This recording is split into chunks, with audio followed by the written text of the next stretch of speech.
रोती चिल्लाती हुई अपने पिताजी के घर में, महाराज अनाथ हो गई।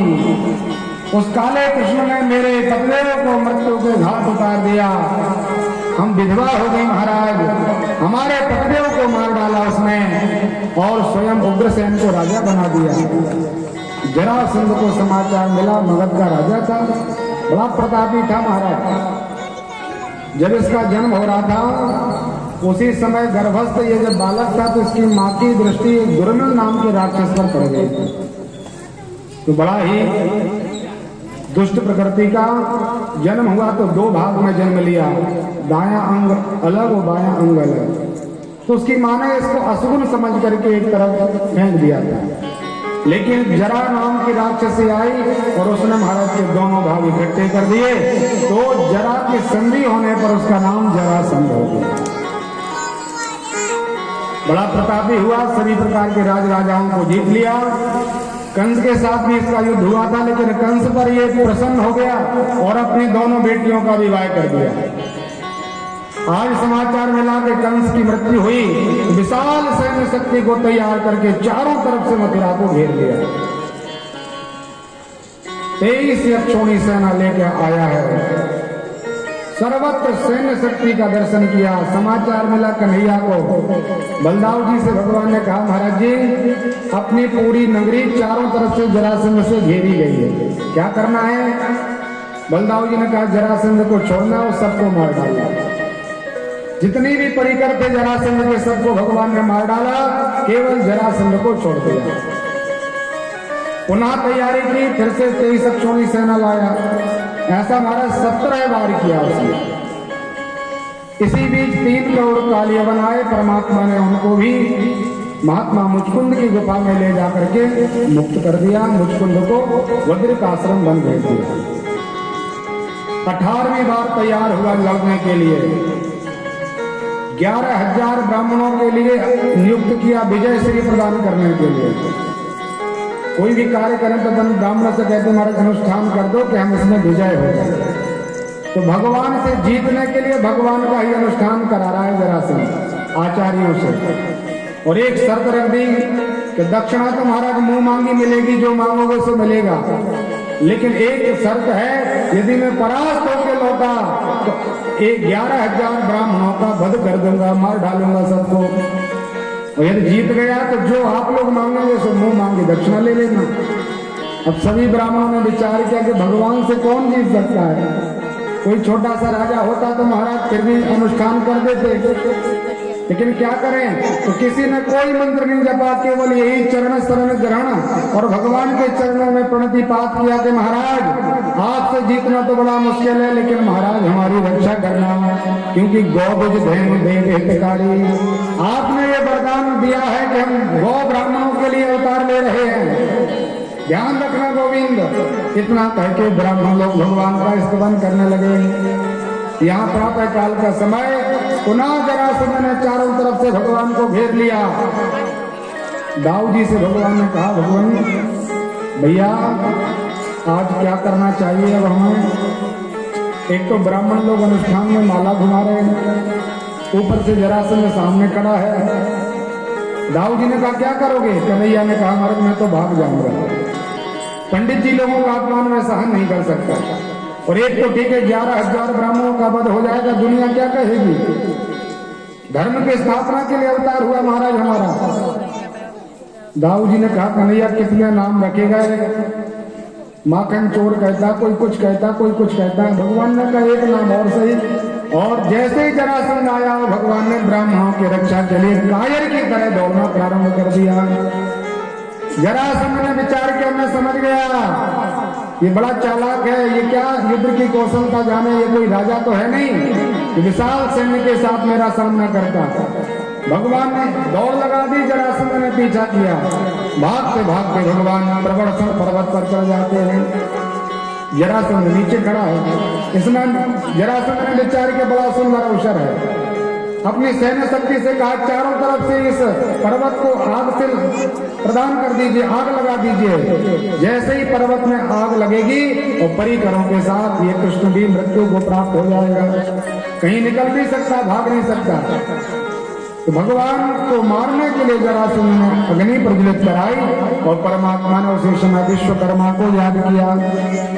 त्वष्टा राम के देवता का नाम विश्वकर्मा है। वो पधारे, कन्हैया को प्रणाम किया। भगवान ने कहा महाराज एक क्षण में द्वारिका का निर्माण कर दीजिए। तत्काल विश्वकर्मा ने ऐसा सुंदर शिल्प कार्य किया तो बिल्कुल आनंद के साथ द्वारिका का निर्माण हो गया। परमात्मा के जो परिकर थे मथुरा के, किसी को नहीं पता कि हम कहाँ हैं, और जिस तरह यहाँ का व्यवस्था थी, जिसका जो घर था, जो परिकर था, ठीक इसी तरह भगवान ने सबको द्वारिका में प्रवेश दे दिया और परमात्मा स्वयं द्वारिका में जाकर के दिव्य सिंहासन पर बैठ जाते हैं। बोलिए द्वारिका नाथ की जय हो। भगवान ने राज्य प्रारंभ किया तो किसी ने कहा महाराज जी जब कोई राजा बन जाए तो रानी भी होनी चाहिए साथ में। अब आप अकेले अच्छे नहीं लगते इस राज सिंहासन पर, इसलिए कहा विवाह हो जाए महाराज तो आनंद आ जाएगा।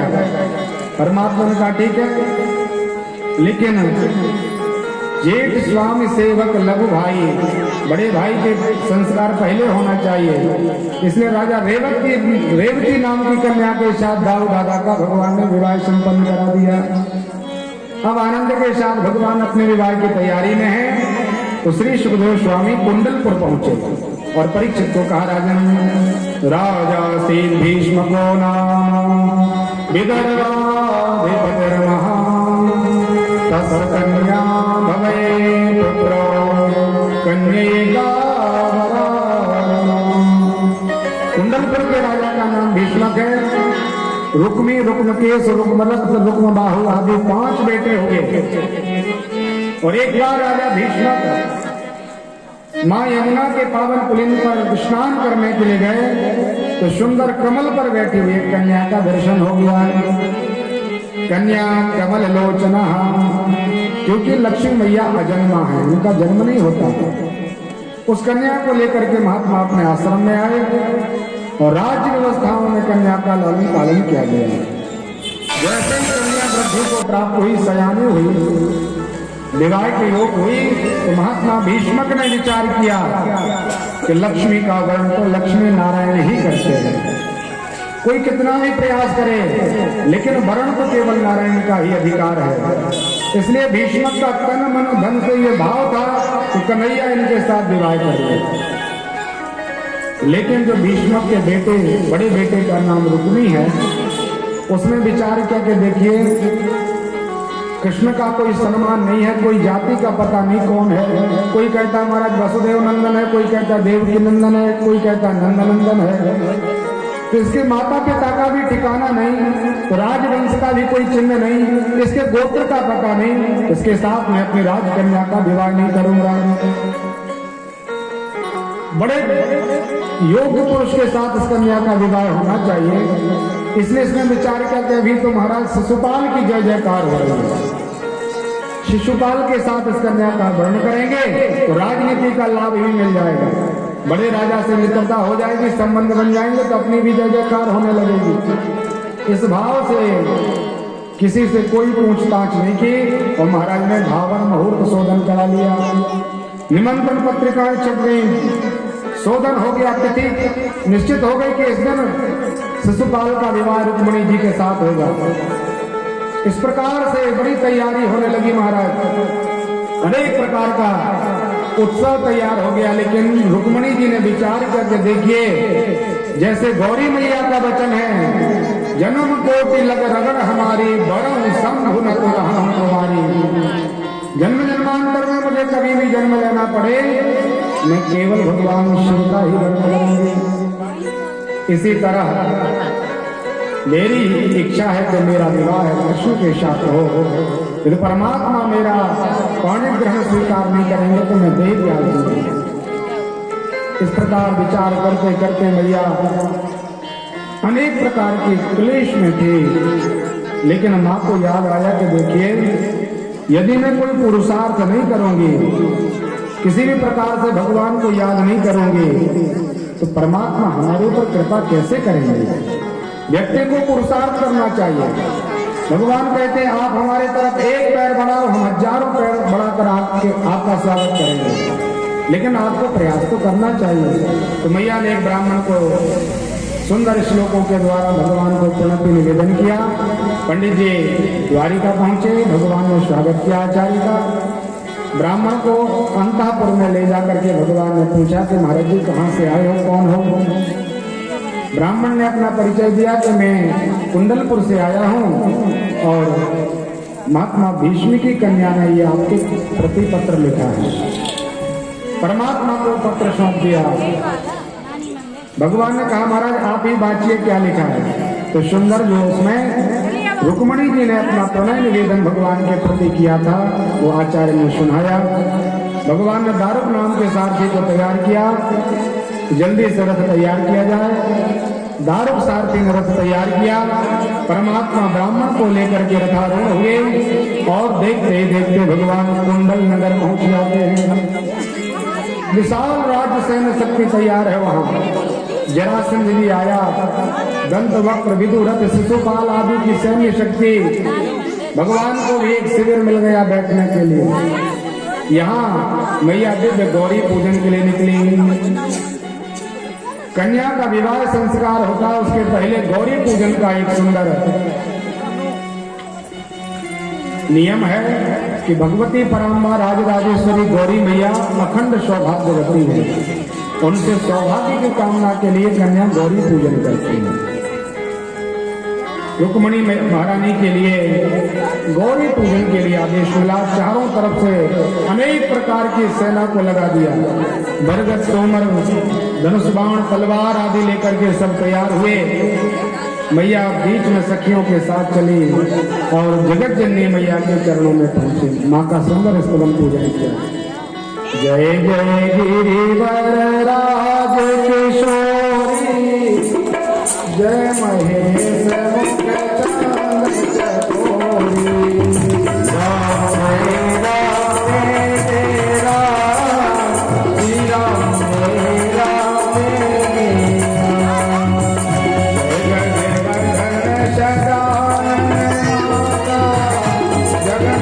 मुख चांद चकोरी।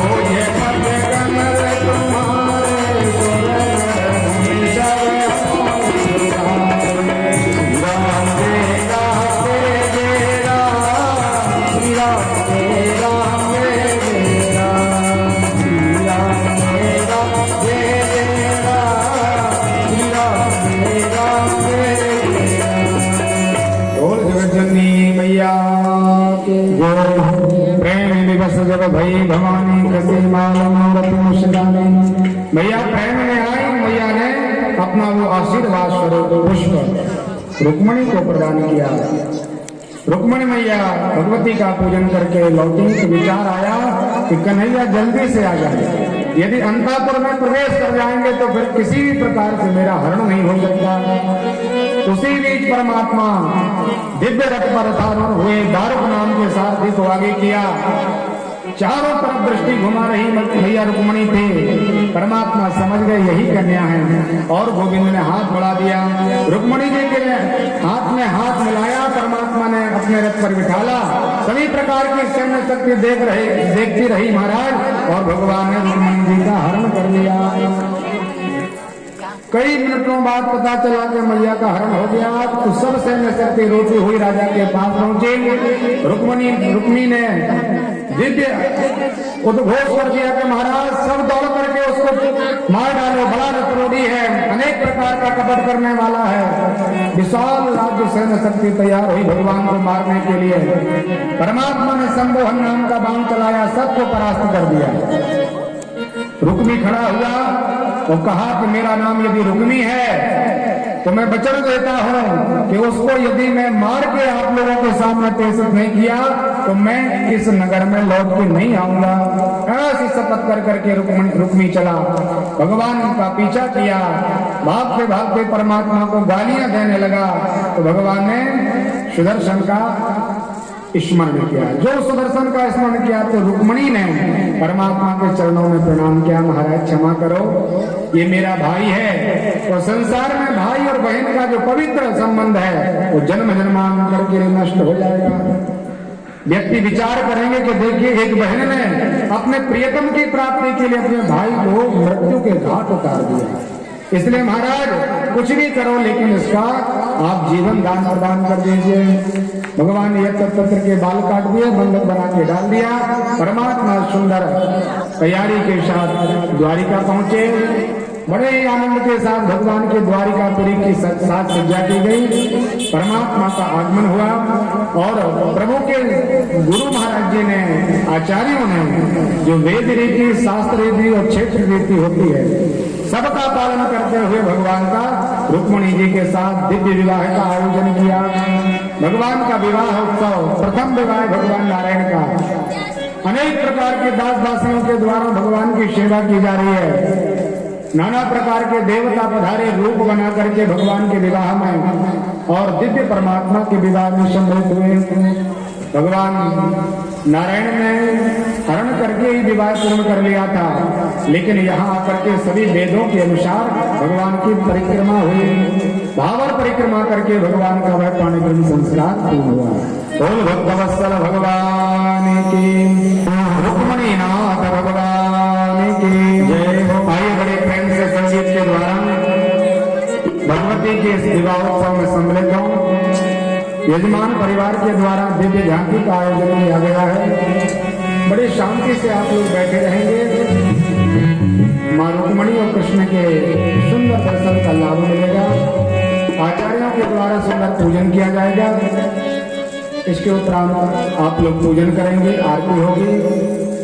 सप्ताह श्रीमद् भागवत महापुराण का आज 6वां दिन था। कल सप्तम दिवस और विराम दिवस है। भगवान की कृपा से कल भगवान के शेष विवाहों की चर्चा होगी। परमात्मा किस प्रकार से पांडवों के ऊपर कृपा करते हैं, जरासंध का अंत करते हैं, शिशुपाल का मानमर्दन करते हैं, दंतवक्र विदुरथ आदि का मानमर्दन, पौंड्रक का वध और अंत में भगवान सुदामा से किस प्रकार से मैत्री करके उनके ऊपर प्रसन्न होते हैं।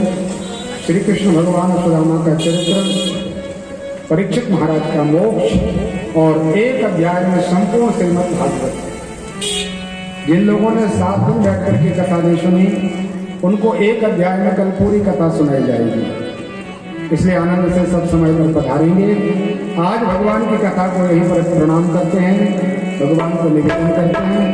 कल भगवान की जैसी कृपा होगी तदनुसार व्यवहार में रहेंगे। बोल भक्तवत्सल भगवान की जय। भागवत महा